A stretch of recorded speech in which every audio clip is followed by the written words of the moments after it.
Hi, everybody. It's that Jolly Elf Jim. And there's a big problem this holiday season, and that problem is called the fat internet butt. When you work in front of a computer, you can get a big butt like mine. I put on 40 pounds in the last 2 years. Can you believe that? I have a big fat internet butt. Anyway, to combat this problem, to keep my internet butt from getting like so big that Al Gore would try and take credit for it, on the phone with me, I have fitness expert Mr. John Perry. Say hi, John. Hi, John. Hi, very good. That was the right thing to say, John. John is actually a fitness expert. I met him at Stu McLaren's Idea Incubator last year. John is a very fit young man who's been doing his best to try to get me to do some exercising, and he's slowly getting his way there. But John, tell us quickly about yourself and why in the heck should we listen to you? Well, I'm a physical therapist and certified strength and conditioning specialist, and I'm a guy who's developed an interest in people being more fit just because I've seen a lot of overweight and problems with health-related issues. So why not come up with something that can simplify this effort to be more fit? Okay, so to have a smaller internet butt. Exactly. Okay. Exactly. Well, I'm always big on tips and tricks and techniques, so why don't you give us real quick 3 good tips that everybody can put into practice here in the next week and a half to at least keep their butt from getting extra huge or maybe even losing a pound or 2.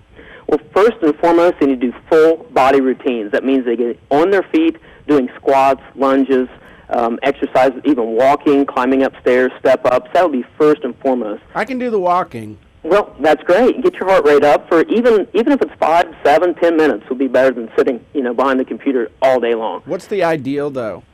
The ideal for a full body routine? Yeah. 7 minutes. I have a program I just came up with. It's 7 minutes. If you do it correctly in the right sequence, in 7 minutes you can get your heart rate up and see the benefits. Okay, cool. How many times a day? Twice a day. 7 minutes, twice a day. Okay. So a full body workout thingy jigger. What next?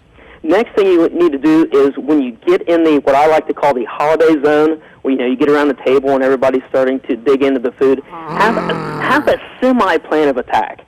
Where, in other words, I have a plan of attack, dude. I start at the left and I work my way to the right. That's a plan of attack. When you do that, maybe skip over every other thing that's in front of you there, so you don't have everything on your plate.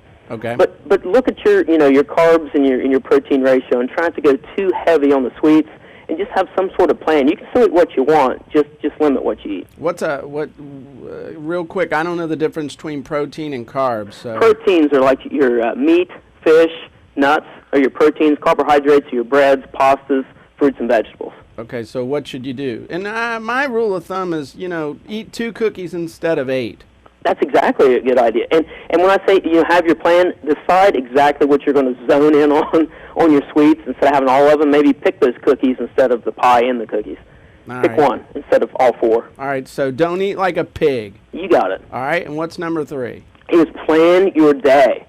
You know how when we get up and we decide, hey, we're going to be at Aunt Gertrude's in the morning, then Cousin Lisa's over here, and then Grandma's in the evening. Plan your day so you have everything laid out where I know I can get this accomplished in this amount of time, I can get this accomplished here, so you have less stress throughout your day. Well, the way I plan it out is that I have one uncle that makes the best breakfast, another that makes the great lunch, and then my mother-in-law has the dinner. Is that the wrong planning? Just a little bit. Yeah, you're still focused on the food, Jim. We need to have somewhere where you're actually doing the walking we talked about earlier. All right, I'll walk and eat. I'll walk over to the buffet. That's not a bad idea. And in fact, in an article I just wrote, I talked about it. As soon as you're done eating, get up and walk, the family hamster or the family dog or whatever, and actually get your metabolism up after you eat. So move a little bit when you're done eating. Excellent. Well, thank you, John. How can people get more information and maybe even read this article you've written? They can find me at www.hiptobefit.com. Okay, excellent. And I'll put a link to your website on the blog as well. I appreciate it. Well, John, thanks much, and thanks for helping us have a happy, non-piglet holiday. Thank you, Jim.